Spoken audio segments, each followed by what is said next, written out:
Bonjour à tous et bienvenue dans cette vidéo numéro 2. On va voir maintenant comment développer son image grâce au logiciel Lightroom. Il va nous aider à préparer l'image pour tout le travail que l'on va faire après sur Photoshop. C'est-à-dire corriger les perspectives, récupérer des détails dans les hautes lumières et les basses lumières si besoin, etc. Le tout en essayant de limiter le plus possible l'augmentation du bruit, puisqu'on a pris une photo à haute sensibilité. Le but c'est du coup d'avoir l'image la plus propre possible à travailler sur Photoshop. Voici la photo sur laquelle nous allons travailler aujourd'hui. Si vous avez regardé la vidéo précédente, vous devriez vous rendre compte qu'elle n'a pas été prise à une localisation idéale, vu qu'une importante pollution lumineuse est présente à l'endroit où la Voie lactée émerge.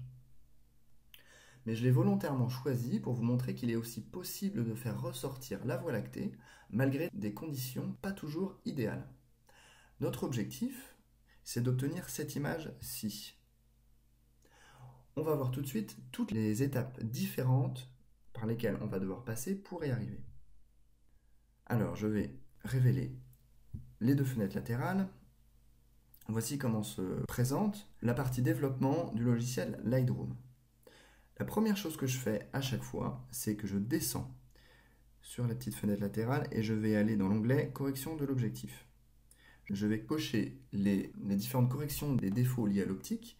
Dans un premier temps, activer le profil de correction, c'est-à-dire corriger si besoin la distorsion et le vignettage. On voit que là, il y a une légère correction qui s'applique sur l'objectif que j'ai utilisé.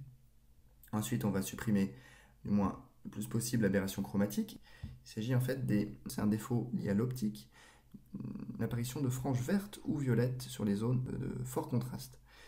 Donc là, en l'occurrence, autour de l'arbre, il faut vérifier si on n'en a pas. Ce qu'on peut faire pour zoomer un peu plus, c'est cliquer sur commande sur Mac ou contrôle sur Windows plus, donc contrôle plus. Voilà, ça permet de zoomer un peu plus sur l'image. Et je vérifie. Alors là, bon, effectivement, j'ai déjà vérifié avant de vous présenter cette vidéo, donc je sais qu'il n'y a pas de problème d'aberration chromatique. Pour vous montrer ce que c'est, je vous ai mis au chaud une petite image. Voilà, là on voit vraiment les franges vertes et violettes qui correspondent au problème d'aberration chromatique. Donc ça, c'est facilement rattrapable avec Lightroom, en cochant sur ce petit sigle-là. Je coche également contraindre le recadrage pour éviter d'avoir à recadrer manuellement par la suite. Une fois que ces différentes corrections d'objectifs, alors si jamais vous n'êtes pas satisfait de la correction automatique de l'aberration chromatique, n'hésitez pas à aller dans l'onglet couleurs. Vous allez pouvoir jouer sur la frange violette avec ce curseur et la frange verte avec celui-ci, en déplaçant le curseur. Plus vous allez amener le curseur vers la droite, plus ça va corriger cette couleur de frange, mais plus vous allez risquer de faire apparaître un halo grisâtre autour des zones de transition de fort contraste. Donc allez-y avec parcimonie. De toute façon, je vais vous dire ça quasiment tout le temps. C'est la règle d'or du développement. Une fois que tout ça est fait, je vais remonter tout en haut de mes onglets et je vais m'attaquer aux réglages de base. La première chose que je vais corriger, ça va être la colorimétrie globale de l'image. Pour avoir un meilleur contrôle de ce que je corrige, j'ai toujours tendance à augmenter un peu l'exposition pour révéler les couleurs et pousser le curseur de saturation à fond pour vraiment avoir une idée des couleurs qui sont proposées par le premier aperçu du RAW. Là, je vois par exemple que j'ai des teintes verdâtres qui ne me vont pas, donc je vais augmenter un peu le curseur teinte vers le magenta, de façon à supprimer ces couleurs verdâtres. Voilà. Allez, un chouïa plus, là, c'est pas mal. Maintenant, la température, deux couleurs. On est en pleine nuit, donc c'est plutôt une température froide. Vous voyez, si je réchauffe, la température, vous allez voir tout de suite que le résultat n'est pas du tout naturel. Donc, là, j'avais vu tout à l'heure que 3500 correspondait pas mal à l'aperçu que j'en avais au moment où j'ai pris la photo. Ok, donc la colorimétrie, c'est bon. J'oublie pas de rétablir la saturation à une valeur neutre. L'exposition, je vais la laisser volontairement un petit peu plus importante, tout simplement parce que ça va me permettre, tout du long du processus de développement, de révéler éventuellement les défauts qui pourraient apparaître au moment de telle ou telle correction. Ok, une fois que j'ai fait ça, je vais me tourner vers le curseur de contraste pour commencer à révéler légèrement la Voie lactée. Vous voyez que quand on déplace le curseur vers la droite, on fait apparaître, alors si je fais à fond, on voit que la Voie lactée apparaît, mais ça fait aussi assombrir énormément les coins de l'image. Donc j'y vais doucement et je m'arrête quand le résultat est relativement homogène. Je descends un peu. Ok. Ensuite, on va pouvoir commencer à régler les tonalités de façon plus précise. Pour commencer, ce que je fais à chaque fois, ça va être d'établir mes points blancs et mes points noirs. À quoi ça va correspondre exactement? Ça va me permettre de récupérer le plus possible de détails et de pouvoir travailler avec une image ayant la plage dynamique la plus large possible. Pour cela, j'appuie sur le bouton Alt chez Windows ou Option sur Mac et je bouge mon curseur. Si je vois apparaître tous les petits points que je vois apparaître, c'est des zones qui seront cramées. Donc si je vais trop loin, on voit que la pollution lumineuse commence déjà à cramer. Vous voyez, si je lâche le bouton Alt, voilà ce que ça donne. Donc je vais mettre mon curseur à l'endroit où il y a le moins possible de tâches. Alors si c'est juste des taches d'étoiles, c'est pas vraiment grave parce que de toute façon, on n'arrivera jamais à récupérer du détail dans les étoiles. Voilà, je vais à la limite. Objet des 24. Voilà, ok. Dans mes souvenirs, c'était pas mal, je vérifie quand même. Voilà, c'est parfait. Ensuite, je vais faire la même chose avec les noirs. J'appuie sur Alt. Alors moi, je suis avec Windows, donc c'est Alt. Si vous avez un Mac, c'est Option. Et là, c'est pareil. Là, on voit que, par exemple, si je reste là, il y a des parties de l'arbre qui seront bouchées. Donc, j'essaie de déboucher le plus possible l'arbre, mais pas trop non plus, histoire de garder suffisamment de dynamique dans mon image. Ok, j'étais à plus 4. Plus 4. Ça y est, c'est bon. Donc une fois que j'ai établi mes points extrêmes, blanc et noir, je vais pouvoir gérer les tonalités à l'intérieur. Donc les hautes lumières, je vais les baisser un petit peu pour diminuer l'effet de la pollution lumineuse. Les ombres, je les augmente légèrement pour redonner un peu de détail au premier plan et pour dévignetter les coins du haut pour homogénéiser le ciel. Alors je pousse pas trop le curseur, vu qu'on a déjà baissé les hautes lumières, il ne faut pas trop perdre en contraste. 24, c'était pas mal. Parfait. Ok, les tonalités sont bonnes. Maintenant, je vais pouvoir passer à ce qui s'appelle la présence. Donc clarté, vibrance, saturation. Pour commencer, la clarté. Qu'est-ce que c'est que la clarté? Ça va corriger les micro-contrastes. Si on bouge le curseur vers la droite, ça va augmenter les micro-contrastes des tons moyens principalement. On voit que si jamais je mets le curseur à fond, ça fait apparaître de façon plus évidente la Voie lactée, mais malheureusement, on voit que ça vignette énormément dans les coins, et si je zoome, le bruit est horrible, tout simplement. Donc, je diminue, alors je vais dézoomer pour avoir une vision globale, je diminue jusqu'à obtenir un résultat satisfaisant. Dans mes souvenirs, j'étais à peu près à 15. 14, 15. Ok, c'est parfait. La vibrance, la saturation. Alors, la différence entre les deux, c'est que la saturation va avoir un rôle sur l'ensemble des couleurs. Alors que la vibrance, elle va viser plutôt les tons moyens et les couleurs froides. Si j'agis sur le curseur saturation, on voit que l'ensemble des couleurs sont intensifiées, y compris la pollution lumineuse. Alors que si j'agis, alors je neutralise en double-cliquant sur le mot juste devant, alors que si j'avance le curseur de vibrance, je vais avoir plutôt un effet sur les couleurs froides, donc sur le bleu. Donc là, c'est plutôt ce que je vais rechercher, comme ça va me permettre d'intensifier un peu les couleurs tout en limitant la présence de la pollution lumineuse. Environ plus 12. Ça, c'est bon. Donc une fois que tout ça est fait, je descends encore et j'arrive sur la courbe des tonalités. Alors, le but, ça va être d'essayer d'isoler la gamme tonale de la Voie lactée pour pouvoir la faire ressortir. Pour cela, comment je vais faire? Je vais cliquer sur le petit sigle qui est en haut à gauche de la courbe et je vais venir poser mon curseur sur une zone où la Voie lactée est la plus lumineuse, dans cette zone-là par exemple. Voilà, et je regarde sur ma petite courbe à droite, je vois qu'elle correspond à un point qui se situe dans les tons clairs. Donc en fait, je vais cliquer sur cette zone et je vais monter mon curseur ou ma souris. Bon voilà, je vois que ça fait augmenter la luminosité des tons clairs. Je ne vais pas trop fort non plus, toujours avec un petit peu avec doigté.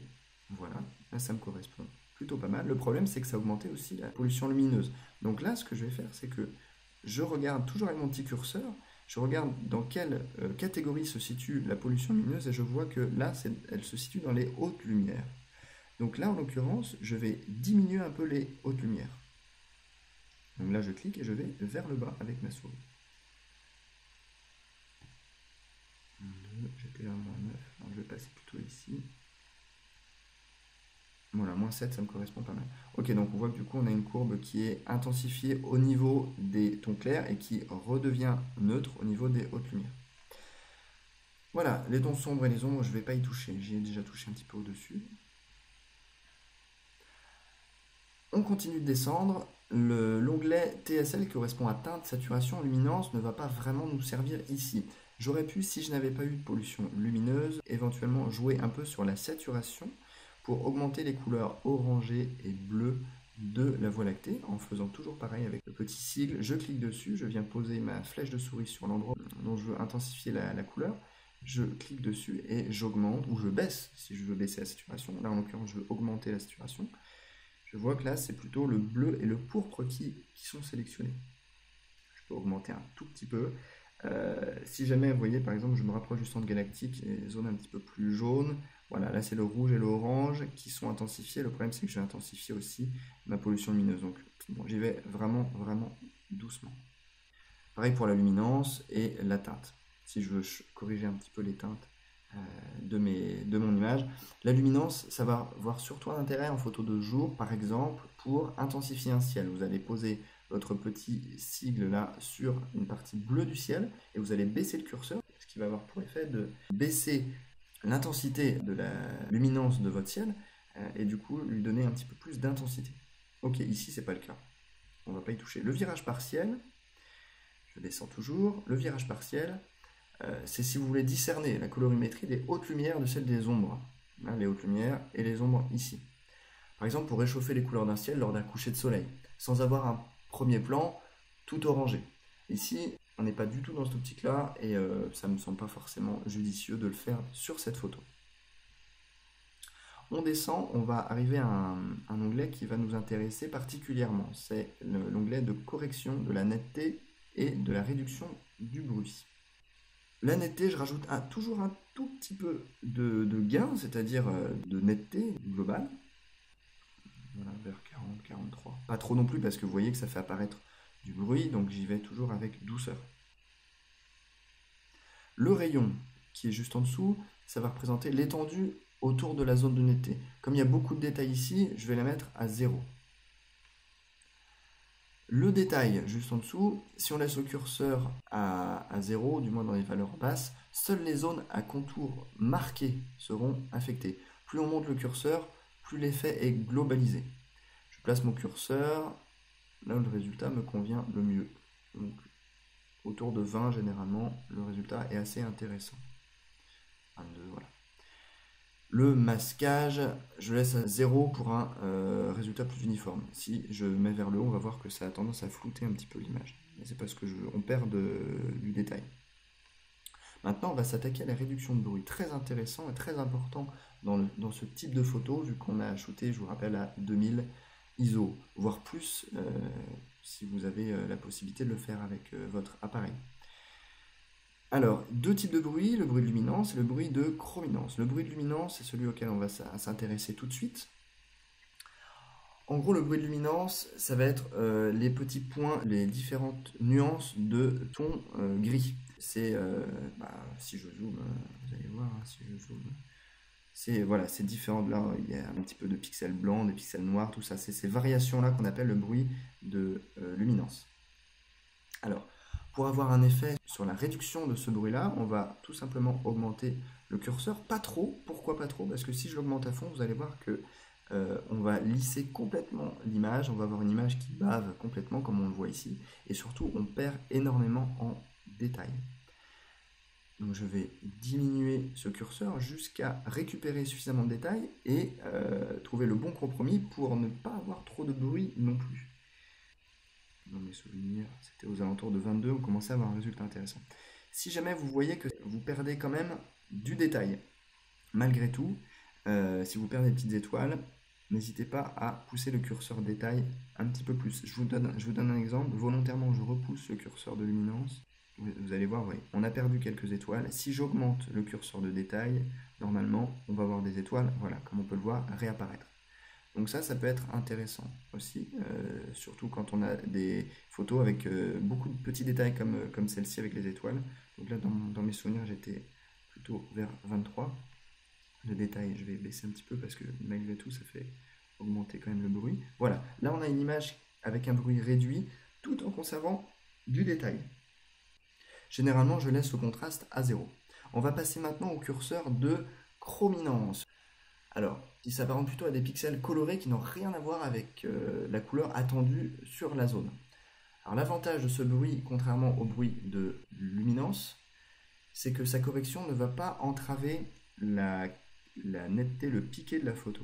Je vais vous donner un exemple tout de suite. Je vais augmenter l'exposition volontairement pour que vous puissiez voir ce bruit de chrominance. Alors, d'une manière générale, il se situe dans les zones sombres. Voilà, j'augmente l'exposition pour qu'on puisse le voir. Je zoome sur une zone sombre.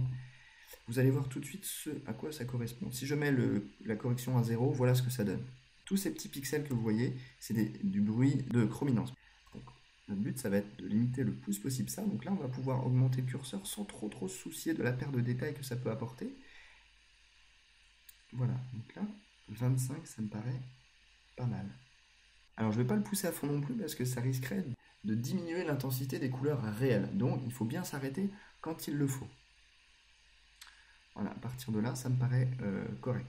Je laisse souvent le curseur de détail à 0 et le lissage peut parfois terminer le travail et améliorer le résultat. Par exemple, si jamais je remets le curseur vers le bas, vous voyez, le lissage, rien que... non, je vais le remettre un petit peu quand même parce que sinon ça ne va pas activer le curseur. Voilà, si j'augmente le curseur lissage, ça va, comme son nom l'indique, lisser le résultat. Donc je le mets à une valeur intermédiaire. 47, 48, parfait. Voilà, 30. Ok.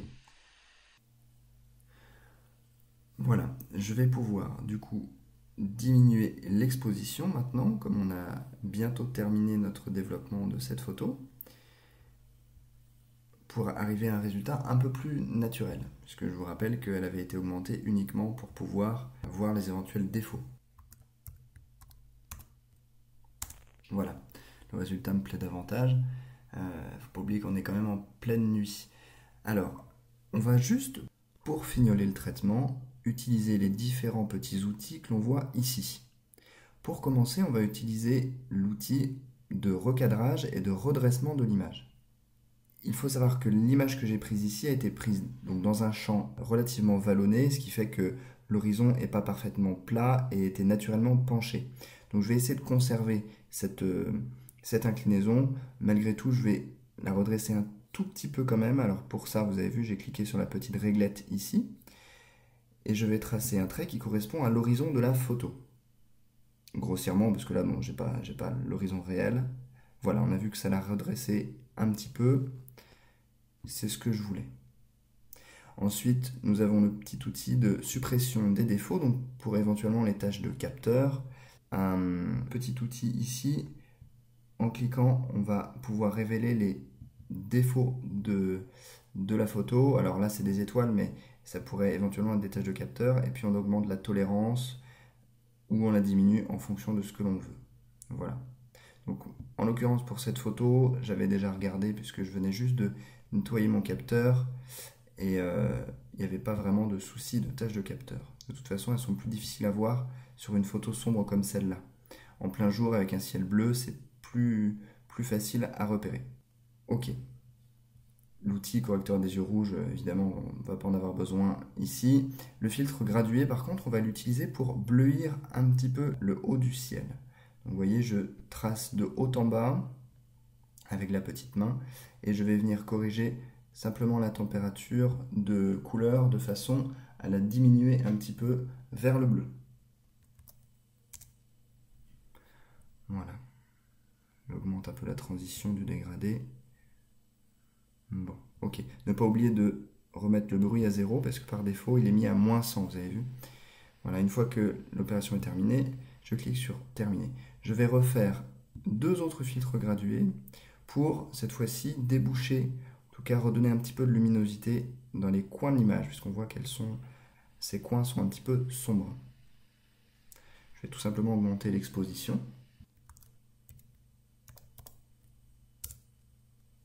Voilà, je neutralise le bruit. Et je vais faire la même chose de l'autre côté.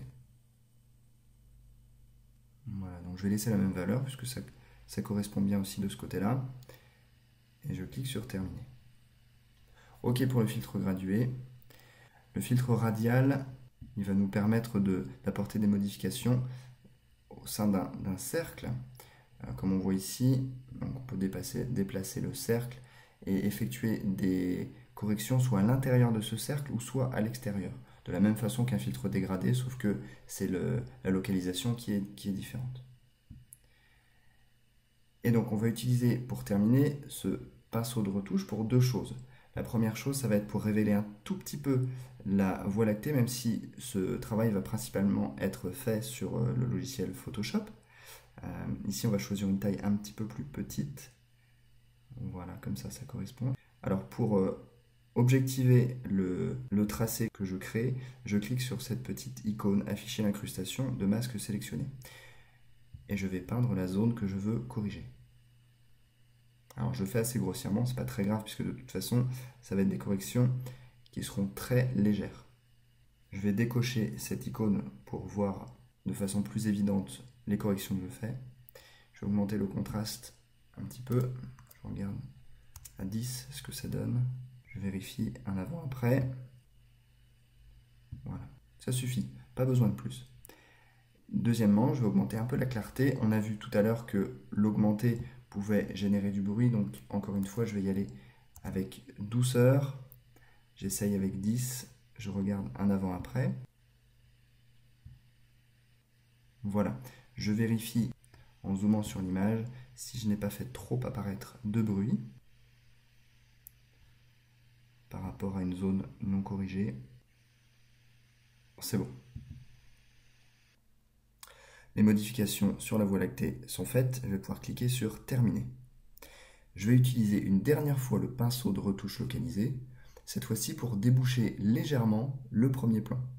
Alors je dis bien légèrement, parce que sinon ça risque de faire apparaître un peu de bruit. Je vais afficher l'incrustation du masque comme tout à l'heure, et je vais venir peindre de façon relativement grossière. Comme je vous disais, c'est pas très grave si c'est pas précis, comme de toute façon je ne vais pas faire des modifications très importantes. Voilà. Je vais venir rehausser l'onglet des ombres, pas plus. Je vais venir non seulement neutraliser le bruit, mais je vais, pour y voir un peu plus clair, je vais pousser les ombres un petit peu plus pour travailler plus précisément le contrôle du bruit. Ok, ça me convient. Je vais pouvoir maintenant remettre les ombres au niveau que j'avais sélectionné. Voilà. Bon, et ben je pense que le développement de cette image est terminé maintenant. Je vais vous montrer un avant-après pour objectiver tout le travail qu'on a fait. Donc on voit que les couleurs sont plus naturelles que l'aperçu du RAW initial. La Voie lactée est davantage révélée, tout en limitant la luminosité de la pollution lumineuse. Si je zoome, on va voir que le bruit n'a quasiment pas augmenté. Donc c'est un travail très peu destructif. Voilà. Le développement est maintenant terminé. On se retrouve tout de suite dans la vidéo numéro 3 qui traite du développement sur le logiciel Photoshop. Merci à tous encore, à tout de suite.